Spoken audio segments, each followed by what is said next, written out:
읽은 본문으로 이스라엘의 등불아 꺼지지 말지어다 라는 제목으로 하나님의 말씀을 나누겠습니다. 오늘 본문을 시작하면서 다윗의 시대에 해를 거듭하여 3년 기근이 있었다. 다윗의 시대, 하나님께서 약속하신 시대, 다윗의 시대는 번성해야 될 시대, 하나님의 약속이 이루어지는 시대에 해를 거듭해서 왜 이 일이 일어나지 않은 그 일이 일어나죠. 그것은 3년 동안 기근이 있었다.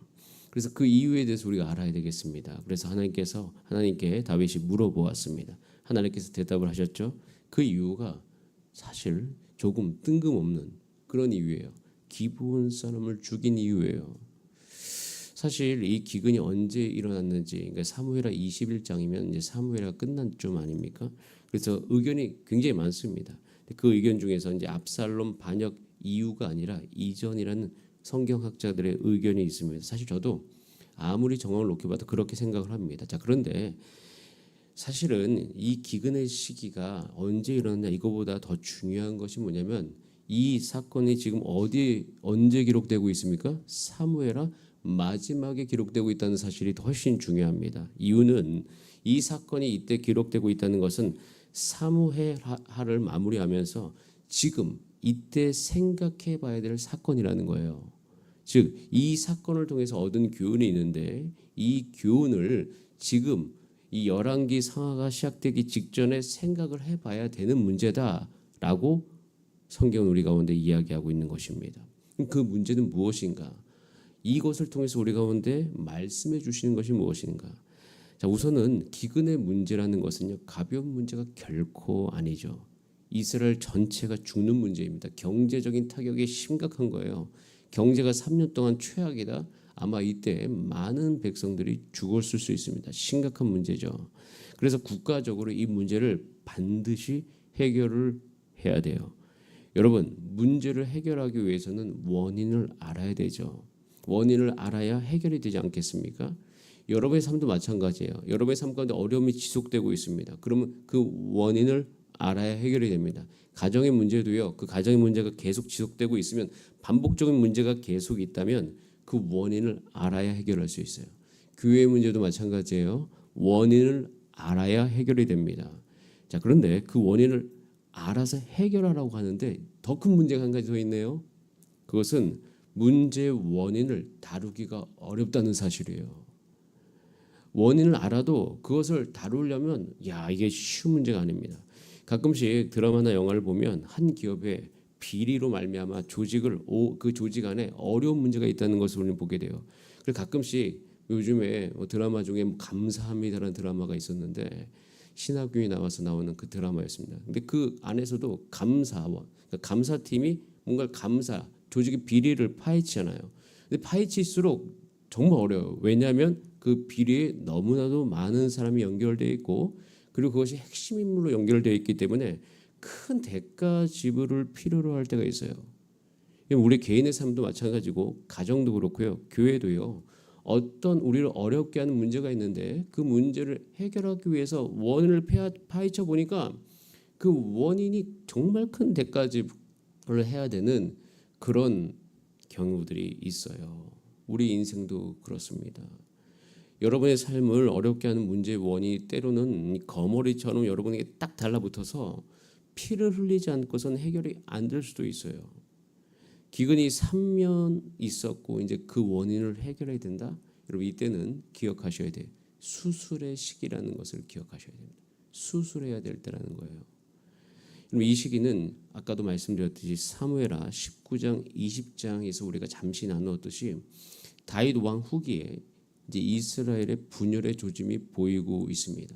물론 여러분께서 솔로몬 때 정말 화려한 솔로몬의 시기를 보내고 있었지만 오히려 그 시기는 정말 그 화려함 속에 비춰진 이면의 문제들이 굉장히 많았던 시대이기도 해요. 이때부터 이스라엘 분열의 조짐이 보였기 때문에 이때 이스라엘은 어떻게 살아야 될까요? 하나님의 말씀을 깊이 읽어야 돼요. 말씀대로 살아가도록 스스로 갱신을 해도 이제는 이 분열되는 이 조짐을 우리가 막아야 되는데, 그것을 하나님의 말씀을 듣고 이제 하나님의 말씀대로 살아야지, 그렇게 노력을 해야지 이 문제가 일어나지 않을 수 있는데 그렇게 못한다는 것이에요. 결국에는 열왕기 상하가 시작이 될 수 있어요. 우리 삶도 이럴 수 있습니다. 어떤 원인이 있어요. 문제가 있어요. 그 원인을 우리가 분별해내야 돼요.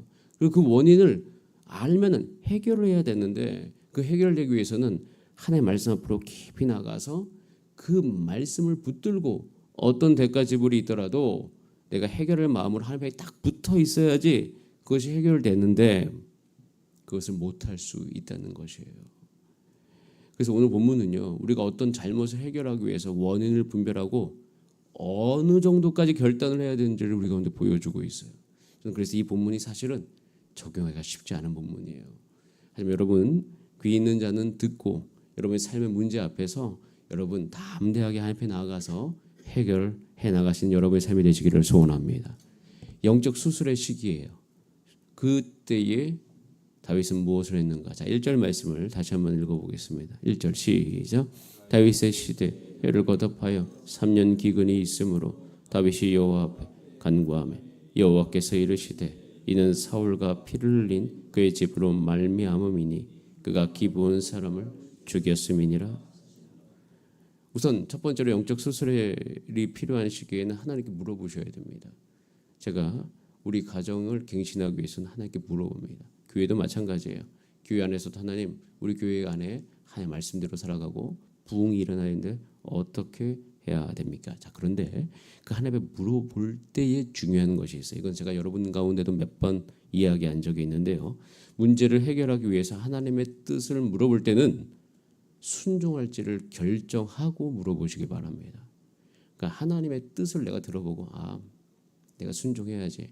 하나님 뜻 들어보고 먼저 들어보고 내가 순종할지 말지를 우리가 결정하는 경우들이 있어요. 우리 안에 사실 그런 태도도 굉장히 많습니다. 그런데 여러분 영적 수술에 필요한 시기에는 하나님께 물어보기 전에 먼저 순종하기로 결정하고 물어보시기를 바랍니다. 이 가정 안에서도 내가 이 문제 해결하기 위해서 하나님 앞에 나가요. 기도합니다. 그러면 들어보고 어려우면 그냥 어려운 채로 살아야지. 이렇게 결정해버리는 경우가 있어요. 그러면 안 됩니다. 문제를 해결하기로 결정하고 하나님께 물어보면 하나님께 어떤 말씀을 성경을 통해 내게 하시든 간에 내가 그것을 순종하기로 결정을 하고 하나님 앞에 나가셔야 되는 거예요. 하나님께 응답을 왔는데 그것을 내가 해결하기가 어려워. 그러면 내가 안 해야지. 그런 마음을 나가시면 안 된다는 겁니다. 교회도 그래요. 저도 지금 하나님께 물어보고 있습니다. 하나님, 우리 교회가 하나님께서 원하시는 데 나아가기 위해서 어떻게 해야 되겠습니까? 먼저 순종하기로 결정하고 주 앞에 기도합니다. 하나님께서 어떤 성경 말씀을 통해서 감동을 주시면 그거 한번 들어보고 이렇게 하시면 안 돼요. 하나님 앞에 나아갈 때는 하나님께서 무엇이라고 말씀하시든지 그것이 살 길인 줄을 알고 주 앞에 나아가 순종의 열매를 맺으시기를 바랍니다. 그것이 영적 수술의 시기에 필요한 것이에요. 물어보니까 하나님께서 정말 의외의 대답을 하셨죠. 그것은 사울 시대에 기브온 사람을 죽인 이유를, 그러니까 죽인 그 문제를 다루시는 거예요. 갑자기 기브온 사람 문제 뜬금없다라고 생각을 했죠. 그런데 기브온 사람이 누구예요? 여호수아 시대에 나오거든요. 여호수아 9장에 보면 여호수아가요. 이제 기브온 사람들이 이제 이스라엘 백성들이 온다는 소식을 듣고 사실 이 기브온 사람들도 믿음으로 반응한 거거든요. 이제 하나님의 백성 저 이스라엘이 모든 걸 장악하겠구나. 그래서 어디서 들었는지 그 율법에 있었던 말 그대로 먼 데서 온 것처럼 꾸민 다음에 여호수아에게 찾아가서 우리를 받아달라고 합니다. 여호수아가 그걸 받아요. 받아가지고 너희는 이제 앞으로 우리가 함께 살 거야. 내가 그 민족을 죽이지 않을 거야. 그것에 대해서 하나님께 말했고요. 또 하나님은 그것을 인준하셨어요. 받아들이셨어요. 이스라엘이 하나님께 말했고요. 하나님께서 받아들였다는 거예요. 자, 그런데 이 행동을 사울은 가볍게 여겼다라는 거예요. 이 기브온의 문제의 핵심은요. 하나님과의 관계 속에서 하나님과의 소통이 있습니다. 이것을 우리 사람이 가볍게 여기는 태도를 다루시는 거예요. 저와 여러분도 마찬가지입니다. 하나님이 사랑이 많으신 분, 자비가 많으신 분, 긍휼이 많으신 분 맞습니다. 그렇지만 하나님의 중요한 속성 중에 하나는 하나님 말씀하시면 그대로 이루셔요. 즉 하나님의 말씀은요 가벼운 게 아니에요. 하나님의 말씀은 사실은 굉장히 무거울 수 있어요. 그런데 사람들이 하나님의 그 말씀을 우리 자의적으로 해석하고 우리 뜻대로 해석하고 내가 하나님 위에 있는 것처럼 생각하는 경우들이 많아요. 근데 정말 중요한 시기, 갱신의 시기, 수술의 시기는 그렇게 해결이 되지 않아요. 우리 인생의 문제가. 오히려 하나님의 말씀을 정말 우리가 가볍게 여기지 않고 그 말씀을 있는 그대로 그리고 그 말씀을 이루기 위해서 어떤 대가 지불이라도 할 수 있는 그런 태도가 있어야지만 이 수술의 시기는 그 모든 과정을 겪어갈 수, 잘 통과할 수 있다라는 사실입니다. 하나님 앞에서 기브온을 죽이지 않기로 했으면 목숨 걸고 죽이지 말아야 됩니다. 자, 이것에 대해서 여호수아 10장에 보면 나와 있어요. 여호수아 때에 기브온이 이제 위험에 처합니다. 기브온이 이스라엘과 화친했다는 소식을 듣고 이제 그때 당시에 그 가나안 연합군이 기브온을 공격하려고 합니다. 근데 공격할 때 여호수아가 자신의 문제도 아닌데 그렇게 반응할 필요가 없는데 여호수아 10장 7절에 보면요. 놀라운 고백이 있어요. 여호수아가 모든 군대와 용사와 더불어 길갈에서 올라갑니다. 이유는 기브온 백성을 구하기 위해서 최선을 다해요. 모든 군사력을 다 동원합니다. 그런데 놀라운 사실 그렇게 반응하는 여호수아를 향해서 그 다음 절 여호수아 10장 8절에서 그때 여호와께서 여호수아에게 이르시되 그들을 두려워하지 말라. 내가 그들을 내 손에 넘겨주었다라고 이야기하면서 그 전쟁에서 승리하도록 하나님께서 이스라엘 백성을 딱 붙잡아 주시고 함께 해주신 것을 볼 수가 있어요. 하나님께서 그들에게 승리를 주셨어요. 이 대목에서 우리는 분명히 알 수 있습니다. 사무엘하를 마무리하면서 우리가 무엇을 점검해 봐야 되는가. 여러분, 하나님 앞에서 하기로 한 것 가볍게 여기지 마시고 중지하지 마시고 대가 지불하더라도 지키시는 여러분 되시기를 바랍니다. 사울은 그것을 가볍게 여기고 기브온 사람을 죽인 거예요. 사울의 인생의 문제는요, 하나님을 가볍게 여긴 거예요. 그렇게 하지 않아도 된다. 즉 이 시기에 우리는 알아야 될 것은 하나님의 약속을, 하나님의 언약을 가볍게 여기는 문제들은 결코 우리 삶 가운데 악의 시작이 된다는 거예요. 암덩어리와 같은 것이죠. 그래서 우리는 이 문제를 다루어 가야 되는 거예요. 하나님의 약속의 문제를 가볍게 여기지 않는 태도가 매우 중요하다라는 사실입니다. 우리는 이쯤에 이것을 다시금 생각하면서 이 가을의 시기에 하나님께 우리 가운데 열매를 주고자 하는 그 시기에 이 태도가 오늘 여러분 삶 가운데 있도록 이 새벽에 기도해 주시기를 바랍니다. 그렇게 이제 하나님의 말씀을 가볍게 여기지 않아요. 자, 그런데 이 가볍게 여기지 않는 것과 딱 달라붙어서 함께 따라오는 게 있는데 그것 때문에 우리가 힘든 것인데요. 자, 우리 4절 말씀 같이 한번 읽어보겠습니다. 4절이 아니고 8절 말씀 한번 읽어보겠습니다. 18절 시작. 왕이 이에 아야야의 딸 리스바에게서 난 자 곧 사울의 두 아들 알모니와 무비보셋과 사울의 딸 메랍에게서 난 자 곧 무올랄 사람 바르실레의 아들 아드리엘의 다섯 아들을. 다윗은 이게 참 곤란했을 것 같아요. 다윗은 사실 사울의 왕조에 대해서 이제 은혜로 자비로 이게 잘 보살피려고 했습니다. 그런데 결국에는 이 문제를 가지고 기브온 쪽에서 7명을 내놓으라고 하는 거예요. 그러니까 이 문제를 해결해 가야 되잖아요. 이 문제를 해결할 때 정말 큰 대가 지불이 있는 거예요. 사실 억울한 측면도 있지 않습니까? 갑자기 사울의 이 자손들은 죽임을 당해야 되니까 이거 어떻게 행해야 돼요? 굉장히 어려운 문제라는 것이에요. 근데 이 문제를 꿋꿋하게 해나가는 것을 볼 수 있습니다. 물론 이 문제에 대해서 도덕적인 부분에 대해서 우리가 그러니까 우리가 서로 토론하자면 한도 끝도 없이 할 말이 많을 거예요. 그런데 그 모든 것을 다 이제 이렇다 저렇다 정리를 하더라도 한 가지는 분명합니다. 다윗은 이 한 가지를 위해서 어마어마한 대가 지불을 하고 있다는 것이에요. 여러분, 하나님의 말씀이 우리 삶 가운데 중요하다라는 것을 우리 삶 가운데 이루기 위해서는 때로는 대가 지불해야 될 때가 있을 수 있습니다. 이것은 우리가 해 보셔야 되는 영적인 훈련인 것이에요. 이 훈련이 지금 여기 계신 분들에게 어느 분들에게 적용될지는 제가 잘 모르겠습니다.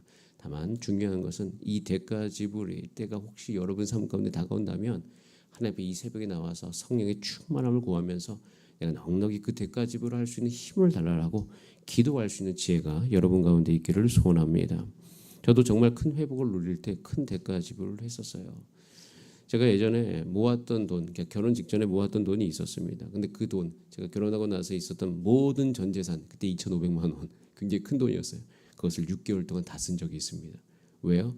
제가 하나님께서 사역을 쉬라고 했기 때문이에요. 그 쉬는 동안 제가 사례비를 받지 못하잖아요. 근데 사례비만 받지 못하는 게 아니라 저와 저희 아내가 온전히 가정에 대해서 배우기 위해서 둘 다 배웠어요. 배우다 보면 등록금을 내야 되잖아요. 그것도 수백만 원이에요. 그러다 보니까 6개월 동안 굉장히 큰 대가 지불이 있었습니다. 자체 안식년을 보낸 것이죠. 근데 그때 그 대가 지불은 제가 끝내고 난 다음에 이야기했어요.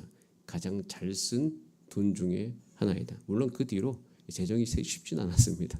한동안 정말 재정이 어려웠지만 얼마 되지 않아서 하나님께서 그 모든 얼마 되지 않았다는 건 한 1, 2년 정도 되지 않아서 하나님께서 그것을 회복시켜 주신 것을 경험했습니다. 그러나 그때 배웠던 그 모든 것은 인생의 전반적인 모든 영역 안에 다 남아있는 것을 볼 수가 있어요.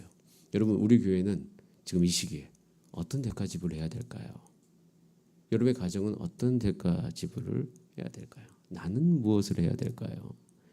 주여, 우리가 귀 있는 자는 듣고 우리 인생 가운데 진짜 하나님께서 주신 이 문제를 해결하는 우리 공동체, 우리 개인 되게 하여 주시옵소서. 이렇게 우리가 기도하기 시작하면요. 자, 14절 같이 한번 읽어봅니다. 14절입니다. 시작. 사울과 그의 아들 요나단의 뼈와 함께 베냐민 땅 셀라에서 그의 아버지 기스의 묘에 장사되되 모두 왕의 명령을 따라 행하니라. 그 외에 하나님이 그 땅을 위한 기도를 막힌 것이 뚫리기 시작하고요. 그 땅 가운데 하나님의 말씀이 공의 가운데 흘러 들어가기 시작합니다. 제가 그런데 21장 14절까지 읽고 결론은 너무 좋은데 인간적인 측면에서 하나님께 기도합니다. 하나님, 그래 이렇게 대가 지불하고 하나님께 이렇게 들어주셔서 너무 감사합니다. 그런데 참 쉽지 않습니다. 하나님 피곤합니다. 이렇게 생각이 들었어요. 그런데 마침 또 15절부터 다른 사건이 나오면서 그 다른 사건 속에서 한 가지 다윗에 대해서 이렇게 표현하는 것을 볼 수가 있어요. 제가 이 표현이 저게 굉장히 신선하게 다가왔는데요. 15절 말씀 같이 읽어봅니다. 시작. 블레셋 사람이 다시 이스라엘을 치거늘 다윗이 그의 부하들과 함께 내려가서 블레셋 사람과 싸우더니 다윗이 어떤 상태요? 피곤했다라고 되어 있어요. 야, 이렇게 피곤한 문제가 다윗에게도 있구나. 여러분 이렇게 대가 지불하면 피곤함이 우리 가운데 따라올 때가 있어요. 그러면서 한 가지 하나님의 뜻을 온전히 행할 때 우리 육체는요 피곤할 수 있어요. 피곤할 수 있을 뿐만 피곤해집니다. 그런데 이 피곤함의 문제, 이 공동체가 함께 짊어지면서 다윗이 피곤한 문제에 대해서 다윗은 이 모든 인생의 대가 지불하면서 또 전쟁에 나가서 하면서 이 피곤함이 그의 인생 가운데 있었을 수 있는데요. 그러니까 저에게 주신 한 가지 은혜, 개인적인. 근데 그럼에도 불구하고 그러면 제가 물어보죠. 이렇게 대가 지불한 다윗에게 주시는 하나님의 은혜와 축복이 무엇이죠? 자, 17절 말씀. 이것이 여러분에게 임한 전 복이 되기를 좀 간절히 바랍니다. 시작. 스루의 아들 아비새가 다윗을 도와 그 블레셋 사람들을 쳐 죽이니 그때 다윗의 추종자들이 그에게 맹세하여 이르되 왕은 다시 우리와 함께 전장에 나가지 마옵소서. 이스라엘 등불이 꺼지지 말게. 다윗을 향해서 무엇이라고 이야기합니까? 이스라엘의 등불. 저는 이 지점이 단순히 정치적인 측면으로 이야기가 들리지 않고요. 하나님께서 이 대목을 우리 가운데 보여주신 것은 다윗이 정말 하나님 앞에 어떤 존재라는 것을 보여준다라고 믿습니다. 다윗은 하나님 앞에서 이스라엘 등불과도 같은 존재였어요. 하나님의 뜻이 그의 땅 가운데 흘러들어가는 아주 중요한 통로가 되었다는 거예요. 여러분 등불이라 하면요 결국 하나님의 말씀과 하나님의 뜻이 이 땅 가운데 이루어지는 하나님의 백성을 일컫는 것이에요. 그 사람이 하나님의 등불이 되는 것입니다. 마찬가지로 하나님이 여러분의 삶을 그렇게 보고 계셔요. 여러분이 하나님의 등불이십니다. 그 등불의 삶은요, 마찬가지 하나님의 말씀을 가볍게 여기지 않아요. 어떻게 하면 이 말씀이 이 땅 가운데 이루어질 수 있을까? 저도 이런 측면에서 이런 소리를 하나님 앞에 듣기를 소원합니다. 그러기 위해서는 저도 가야 될 길이 분명히 보여요. 하나님의 말씀을 가볍게 여기지 않는 것. 그것을 이루기 위해서 내가 대가 지불하는 삶. 그런 상태 가운데서 하나님께서 하나님의 역사를 이 땅 가운데 이루어지는 것을 보는 것. 그 가운데 우리가 피곤해질 수 있지만 주님, 내가 오늘도 위로를 얻고 격려를 얻고 힘을 얻고 동력을 얻고 나아가는 그 고백은 저의 정체성인데, 하나님께서 말씀하신 정체성인데, 그것은 이스라엘의 등불, 즉 하나님의 나라의 등불이라 여기는 그 정체성으로 내가 당당히 살아갈 수 있도록 주님 나의 마음을 격려해 주시고 힘을 주시옵소서. 전 여러분들이 그렇게 여러분의 가정에 하나님의 말씀이 들어간 통로와 등불로서 살아가게 되기를 소원합니다. 하나님께서는 이 사무엘의 마지막에 이런 존재가 필요하다는 걸 말씀해 주고 계셔요. 이것에 대한 갈급함이 하나님께 있습니다. 그래서 열왕기 상하 그 뒤에 이제 선지서가 나오잖아요. 이 선지자들과 이 역사 안에서 이 어우러지는 모든 것 안에 하나님의 열망이 이렇게 다 표현되는 것을 볼 수가 있어요. 주여, 우리가 하나님의 뜻을 이 땅 가운데 드러내고 이룰 수 있는 삶 될 수 있도록 주님 나를 붙들어 주시옵소서. 이렇게 함께 기도하는 저와 여러분의 삶이 되기를 소원합니다. 우리 다 함께 기도하겠습니다. 주여, 우리 이 모든 주 사랑교회 성도님의 삶을 통해서 이스라엘의 등불이 꺼지지 않게 하여 주시옵소서. 우리 한 분 한 분을 한 이스라엘의 등불이라고 말씀해 주심에 감사드립니다. 하나님, 우리는 빛과 소금으로서 이 땅 가운데 빛으로서 살아갈 수 있도록 주께서 역사하여 주시옵소서. 그 예수 그리스도의 빛을 우리가 잘 반사해서 비추게 하여 주시고, 이 삶 가운데 우리가 대가 지불이 있는다 할지라도 넉넉히 그것을 위해서 대가 지불하면서 나아갈 수 있도록 이 새벽에 기도할 때 우리를 강건하게 하여 주시옵소서. 우리 다 함께 주여 한번 부르신 다음에 합심으로 기도하시겠습니다. 주여.